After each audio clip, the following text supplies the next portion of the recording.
Welcome to the Susan Brender Show. It's all about you, featuring shows on health and wellness, the performing arts, politics, and people who inspire you to be your best. And now, here's Susan Brender. I'm Susan Brender, and this is the Susan Brender Show. Today, my guest is David Meulemans. He's an accomplished performer, as comfortable on the big stage as he is in the most intimate of venues. He's classically trained, and he got his bachelor's degree from the Lawrence Conservatory of Music in his native Appleton, Wisconsin, where he began his performing career in stage plays, concert work, recordings, and solo cabaret shows. I want to welcome to the Susan Brender Show, David Meulemans. Hi, Susan. Thank you so much for that warm welcome. Well, David, I can't help but wanting to ask you so many different things. And, of course, I have a warm welcoming to such a talented man. So let's start with this. You are a popular leading man in Florida's musical theater scene, and you've appeared in so many diverse roles. Now, when did you start that, and how does it feel? I got the theater bug when I was in high school. And it actually started doing diverse roles there. But once I got into the professional and regional theaters in Florida, I felt like I had achieved all of my life's dreams. Being on those stages and entertaining the audiences is such a rewarding occupation for me and such a wonderful way to spend my time. I always feel like I won the prize. I want to skip everything else, and I want to talk about what you're doing now, because I'm going to actually see you tomorrow, and I'm going to see you in New York. So tell the audience all about what you're doing now. Well, this show has been something I dreamed about for a couple of years, but it's called Lucky to Be Me, and what it really is, it's my celebration of surviving. It's my celebration of achieving my dreams and goals in life. And it's my way of letting people in the audience know that they should believe that they can achieve their own goals and dreams as well. Yeah. Now, it's. I think it sounds like your passion. Isn't it? Oh, it absolutely is. I have always thought of myself as a singer. I'm a singer before I'm anything else. Oh, I was going to say maybe being a father is slightly more important than that to me. But, as a matter of everyday, minute-to-minute life, I'm a singer. I think I live every moment of my life as a singer. At least I try to. Now, it's really a tough field that you're in, and I want to, first of all, I want to know who inspired you to be in it, and the second part of the question is, how do you deal with such a difficult career that you've chosen?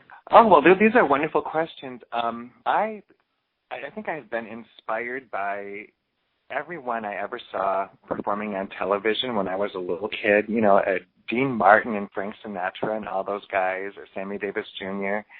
Growing up in the 60s, I heard a lot of their music, and I always just thought, wow, it must be so cool to be them and get up on stage with a band and entertain people. There have been some very specific influences in my life. And I was just talking about this wonderful woman a few minutes ago, Julie Wilson from New York, who I met at Yale University when I did a cabaret conference there about 5 years ago. And Julie sat down and said, she told me her perspective. She answered the questions you're asking me in a discussion that we had. And she just always said, if you need to sing, you have to go out and sing. And it kind of validated chasing this among this, highly competitive field that I'm in. Although I guess being in it and taking on the challenges as they come, I don't really see it as competitive with anyone else but myself. I think that I'm going to always try to be better than I was last year. I'm going to try to exceed my own performance artistically. And, in cabaret, I get to self-produce, so I get to decide I'm creating this show and I'm the star. So I don't feel the competition that much. I'm here, in New York right now. March is Cabaret Month, and all the talk among the cabaret performers is the MAC Awards, Manhattan Area Cabaret Association.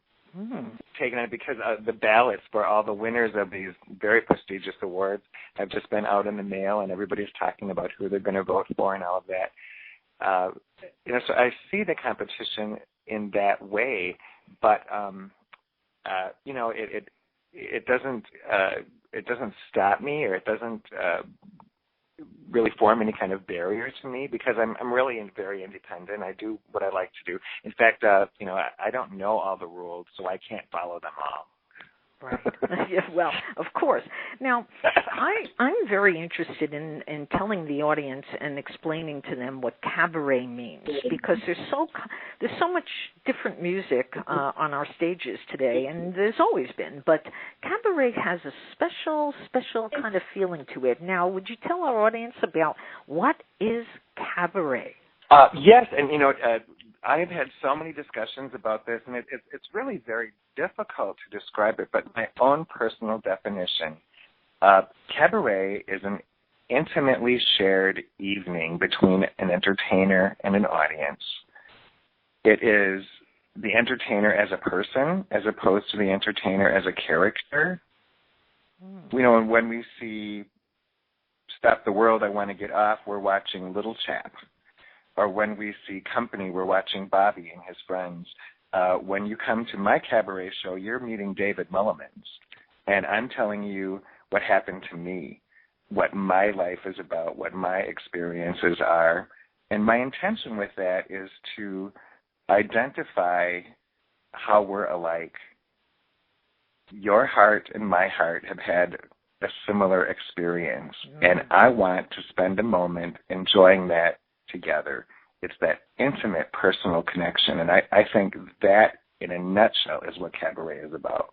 You just mentioned the diverse roles as Bobby in the play Company is. Now, I know this is putting you on the spot, but could you kind of give us a little song from Company, because I know that our audience wants to know what they're going to hear if they come to see you. Oh, sure. In fact, we have a quote from Company in the show.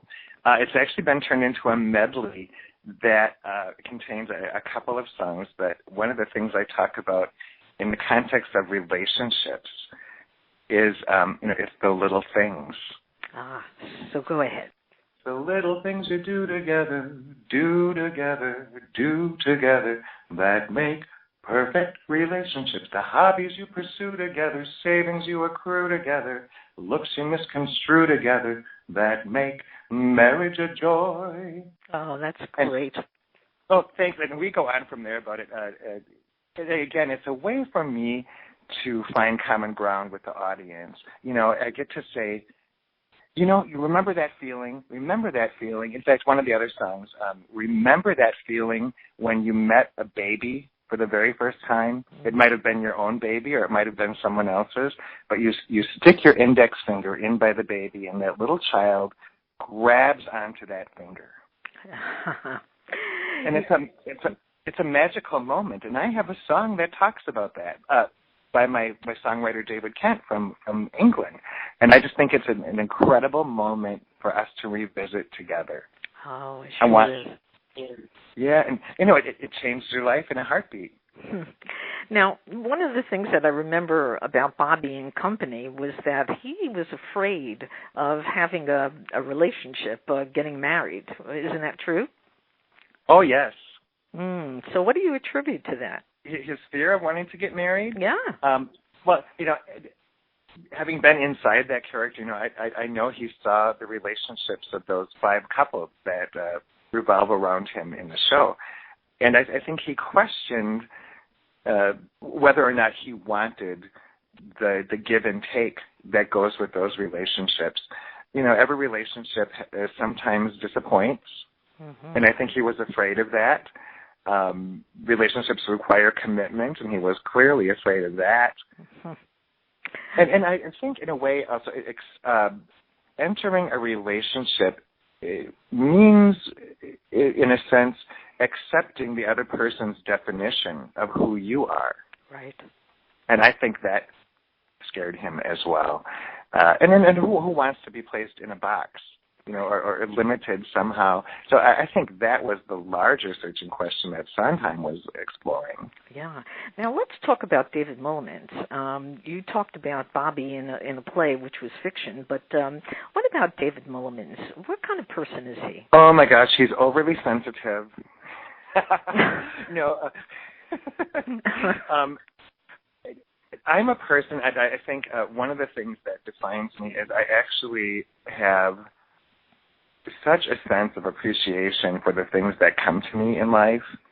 I'm so grateful for the opportunities that I've had to share art and music with people.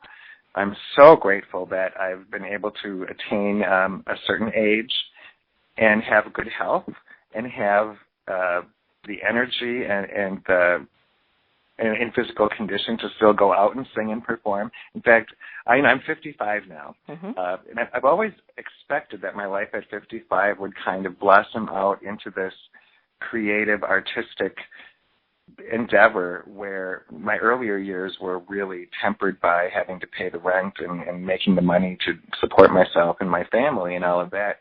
Now I have this freedom, and I'm giddy about it. I'm creative all day long and just so excited to be exposed to the artists, especially here in New York and some of the other, London, where I work from time to time.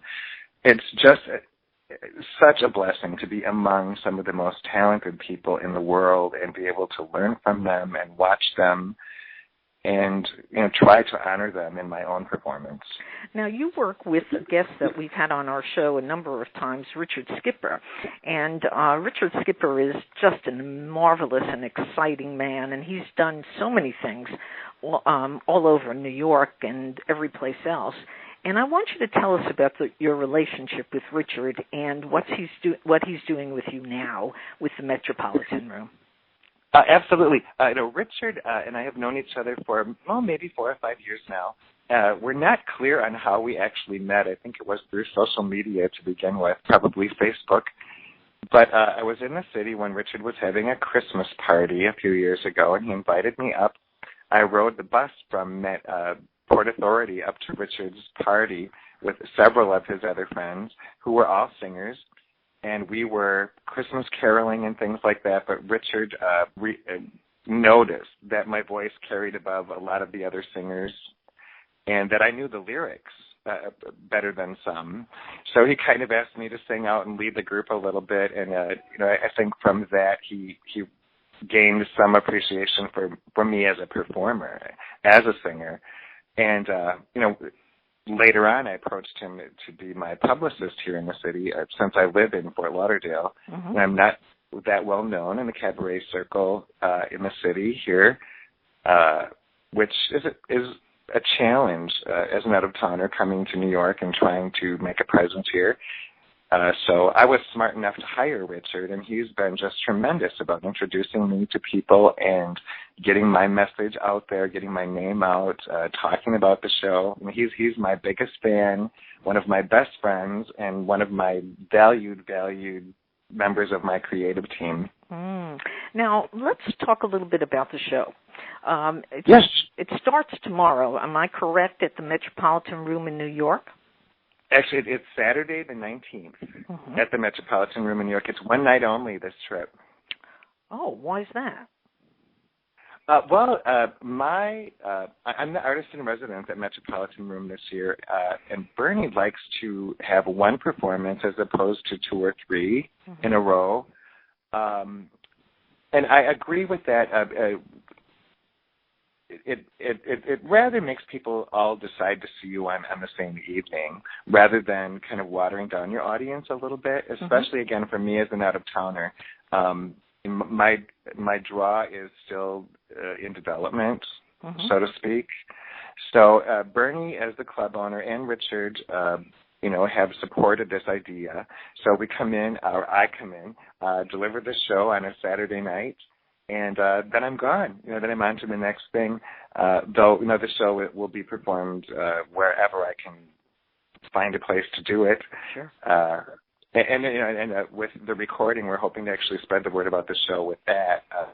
Friday night's our CD release, so we did a live recording at the Metropolitan Room in August, and we spent the last few months on the artwork and all that, engineering and production, and they were delivered. And we're going to be, celebrating that on Saturday night, and invite everybody who comes to the show gets a free copy. Wow, that's a wonderful thing. What made you do that? Well, it's the first performance as the artist in residence there this season. I thought, what am I going to do special? In fact, I thought about something special for each of the 4 performances I'll have here this year. So this first one is going to be, we're giving the CD away.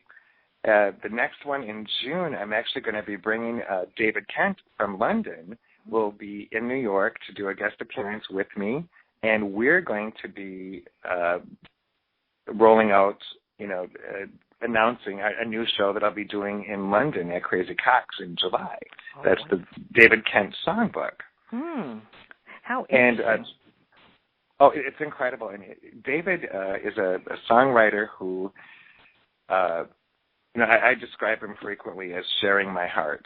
Oh. He knows the way he feels and the way he looks at things, he's able to express in music and words that are so much more beautiful and eloquent than words and music that I could write. But my voice is the voice that covers them. So, in fact, I'm working on some press pieces, 2 Davids, 2 hearts, 1 voice. Ooh. And we're that close of friends, and he writes for me, he understands me, I understand him. So it's a wonderful gift that's come from all of this, and I can't wait for the New York audiences to meet and hear David Kent's music. Oh, that sounds great. So we've been talking all about your new show at the Metropolitan Room, and tell our audience again what the name of the show is and how and where can they go to see you. Absolutely. The show is called Lucky to Be Me, and we're at the Metropolitan Room March 19th at 7 p.m. The Metropolitan is on 22nd Street between 5th and 6th. Tickets are available at their website, metropolitanroom.com.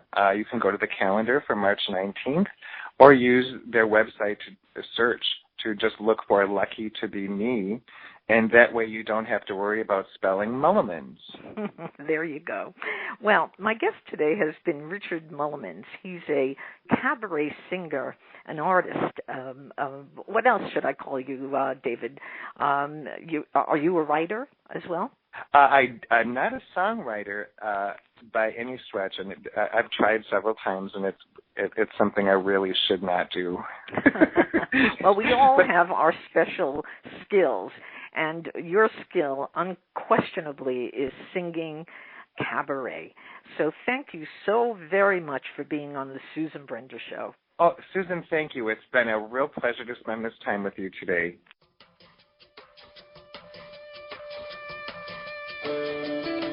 Thank you for listening to The Susan Brender Show.